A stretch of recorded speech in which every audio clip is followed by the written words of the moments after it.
Chapter 2 Federalism Overview. In the previous chapter, we noticed that vertical division of power among different levels of government is one of the major forms of power sharing in modern democracies. In this chapter, we focus on this form of power sharing. It is most commonly referred to as federalism. We begin by describing federalism in general terms. The rest of the chapter tries to understand the theory and practical of federalism in India.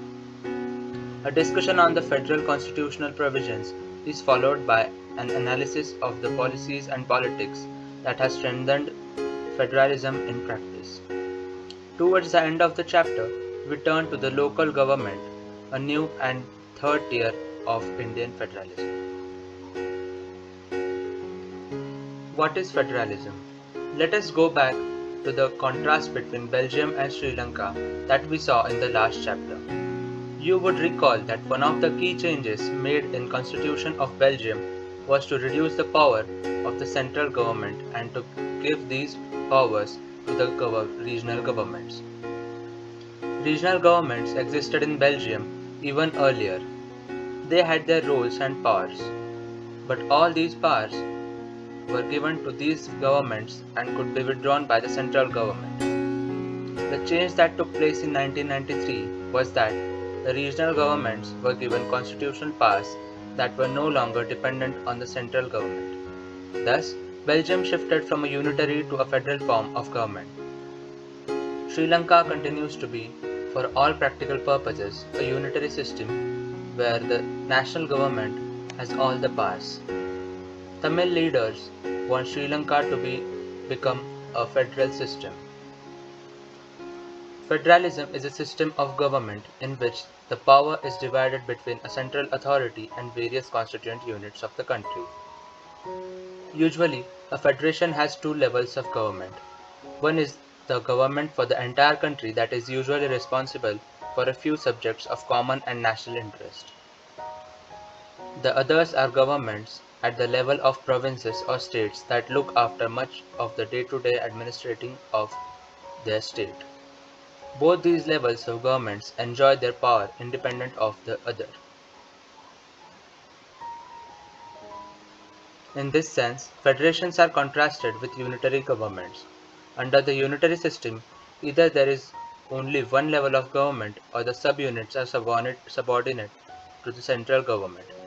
The central government can pass on orders to the provincial or the local government.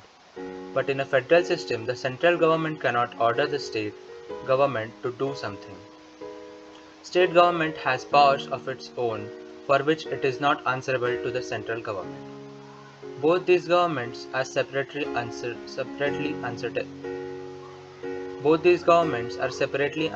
to the people. Let us look at some of the key features of federalism. First, there are two or more levels or tiers of government. Second, different tiers of government govern the same citizens, but each tier has its own jurisdiction. Second, different tiers of government govern the same citizens, but each tier has its own jurisdiction in specific matters of legislation, taxation, and administration. Third, the jurisdiction of respective levels or tiers of government are specified in the Constitution, so the existence and authority of each tier of government is constitutionally guaranteed. Fourth, the fundamental provisions of the Constitution cannot be unilaterally changed by one level of government. Such changes require the consent of both the levels of government. Fifth, courts have the power to interpret the Constitution and the powers of different levels of government. The highest court acts as an umpire if disputes arise between different levels of government in the exercise of their respective powers. Sources of revenue for each level of government are clearly specified to ensure its financial autonomy. 7. The federal system thus has dual objectives: to safeguard and promote unity of the country while at the same time accommodate regional diversities. Therefore, two aspects are crucial for the institution and practice of federalism. Governments at different levels should agree to some rules of power sharing. They should also trust that each would abide by its part of the agreement. An ideal federal system has both aspects, mutual trust and agreement to live together. The exact balance of power between the central and the state government varies from one federation to another. This balance depends mainly on the historical context in which the federation was formed. There are two kinds of routes through which federations have been formed. The first route involves independent states coming together on their own to form a bigger unit, so that by pooling sovereignty and retaining identity, they can increase their security. This type of coming together federations include the USA, Switzerland, and Australia. In this first category of federations, all the constituent states usually have equal power and are strong vis-a-vis the federal government. The second routine is where a large country decides to divide its power between the constituent states and the national government. India, Spain, and Belgium are examples of this kind of holding together federations. In this second category, the central government tends to be more powerful vis-a-vis the state. Very often, different constituent units of the federations have unequal powers. Some units are granted special powers. What makes India a federal country? We have earlier seen how small countries like Belgium and Sri Lanka face so many problems of managing diversity. What about a vast country like India with so many languages, religions, and regions? What are the power sharing arrangements in our country? Let us begin with the Constitution. India had emerged as an independent nation after a painful and bloody partition. Soon after independence, several princely states became part of the country. The Constitution declared India as a union of states, although it did not use the word federation. The Indian Union is based on the principles of federalism. Let us go back to the 7 features of federalism mentioned above. We can see that all these features apply to the provisions of the Indian Constitution. The Constitution originally provided for a two-tier system of government. The Union government, or what we call the central government, representing the Union of India, and the state governments. Later, a third tier of federalism was added in the forms of panchayats and municipalities. As in any federation, these different tiers enjoy separate jurisdiction. The Constitution clearly provided a threefold distribution of legislative powers between the union government and the state government. Thus, it contains 3 lists. First, Union List. Union List includes subjects of national importance such as defense of the country, foreign affairs, banking, communications, and currency. They are included in this list because we need a uniform policy on these matters throughout the country. The Union government alone can make laws relating to the subjects mentioned in the Union List. Second, State List. State List contains subjects of state and local importance such as police, trade, commerce, agriculture, and irrigation. The state governments alone can make laws relating to the subjects mentioned in the state list. Third, Concurrent List. Concurrent List includes subjects of common interest to both the union government as well as the state governments, such as education, forest, trade unions, marriage, adoption, and succession. Both the union as well as the state governments can make laws on the subjects mentioned in the list. If their laws conflict with each other, the law made by the union government will prevail. What about subjects that do not fall in any of the 3 lists, or subjects like computer software that came up after the constitution was made? According to our constitution, the union government has the power to legislate on these residuary subjects. We noted above that most federations that are formed by holding together do not give equal power to its constituent units. Thus, all states in Indian Union do not have identical powers. There are some units of the Indian Union which enjoy very little power. These areas which are too small to become an independent state but which could not be merged with any of the existing states. These areas, like Chandigarh or Lakshadweep or the capital city of Delhi, are called union territories. These territories do not have the power of a state. The central government has special powers in running these areas. This sharing of power between the union government and the state government is basic to the structure of the constitution. It is not easy to make changes to this power sharing arrangement. The parliament cannot, on its own, change this arrangement. Any change to this has to be first passed by the both houses of parliament with at least two-thirds majority. Then, it has to be ratified by the legislatures of at least half of the total states. The judiciary plays an important role in overseeing the implementation of constitutional provisions and procedures. In case of any dispute about the division of powers, the High Court and the Supreme Court make a decision. The union and state governments have the power to raise resources by levying taxes in order to carry on the government and the responsibilities assigned to each of them. How is federalism practiced? Constitutional provisions are necessary for the success of federalism, but these are not sufficient. If the federal experiment has succeeded in India, it is not merely because of the clearly laid out constitutional provisions. The real success of federalism in India can be attributed to the nature of democratic politics in our country. This ensured that the spirit of federalism, respect for diversity, and desire for living together became shared ideals in our country. Let us look at some of the major ways in which this happened.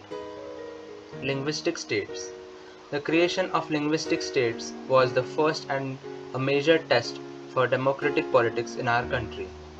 If you look at the political map of India when it began its journey as a democracy in 1947 and that of 2019, you will be surprised by the extent of the changes. Many old states have vanished and many new states have been created. Areas, boundaries, and the names of the states have been changed. In 1947, the boundaries of several old states of India were changed in order to create new states. This was done to ensure that people who spoke the same language lived in the same state. Some states were created not on the basis of language but to recognize differences based on culture, ethnicity, or geography. These include states like Nagaland, Uttarakhand, and Jharkhand. When the demand for the formation of states on the basis of language was raised, some national leaders feared that it would lead to the disintegration of the country. The central government resisted linguistic states for some time, but the experience has shown that the formation of linguistic states has actually made the country more united. It has also made administration easier. Language policy. A second test for Indian Federation is the language policy. Our constitution did not give the status of national language to any one language. Hindi was identified as the official language, but Hindi is the mother tongue of only about 40% of Indians. Therefore, there were many safeguards to protect other languages. Besides Hindi, there are 21 other languages recognized as scheduled languages by the Constitution. A candidate in an examination conducted for the central government positions may opt to take the examination in any of these languages. States too have their own official languages. Much of the government work takes place in the official languages of the concerned state. Unlike Sri Lanka, the leaders of our country adopted a very cautious attitude in spreading the use of Hindi. According to the constitution, the use of English for official purposes was to stop in 1965. However, many non-Hindi speaking states demanded that the use of English continue. In Tamil Nadu, this movement took a violent form. The central government responded by agreeing to continue the use of English along with Hindi for official purposes. Many critics think that this solution favored the English-speaking elite. Promotion of Hindi continues to be the official policy of the Government of India. Promotion does not mean that the central government can impose Hindi on states where people speak a different language. The flexibility shown by Indian political leaders helped our country avoid the kind of situation that Sri Lanka finds itself in. Center-state relations. Restructuring the center-state relations is one more way in which federalism has been strengthened in practice. How the constitutional arrangements for sharing power work in reality depends to a large extent on how the ruling parties and leaders follow these arrangements. For a long time, the same party ruled both at the center and in most of the states. This meant that the state governments did not exercise their rights as autonomous federal units. As and when the ruling party at the state level was different, the parties that ruled at the center tried to undermine the power of the states. In those days, the central government would often misuse the constitution to dismiss the state governments that were controlled by rival parties. This undermined the spirit of federalism. All this changed significantly after 1990. This period saw the rise of regional political parties in many states of the country. This was also the beginning of the era of coalition governments at the center. Since no single party got a clear majority in the Lok Sabha, the major national parties had to enter into an alliance with many parties, including several regional parties, to form a government at the center. This led to a new culture of power sharing and respect for the autonomy of state governments. This trend was supported by a major judgment of the Supreme Court that made it difficult for the central government to dismiss state governments in an arbitrary manner. Thus, federal power sharing is more effective today than it was in the early years after the constitution came into force. Decentralization in India. We noted about the federal governments have two or more tiers of governments. We have so far discussed the two tiers of governments in our country, but a vast country like India cannot be run only through these two tiers. States in India are as large as independent countries of Europe. In terms of population, Uttar Pradesh is bigger than Russia, Maharashtra is about as big as Germany. Many of these states are internally very diverse. There is thus a need for power sharing within these states. Federal power sharing in India needs another tier of government, below that of the state governments. This is the rationale for decentralization of power. Thus resulted a third tier of government called local government. When power is taken away from central and state governments and given to the local government, it is called decentralization. The basic idea behind decentralization is that there are a large number of problems and issues which are best settled at the local level. People have better knowledge of the problems in their localities. They also have better ideas on where to spend money and how to manage things more efficiently.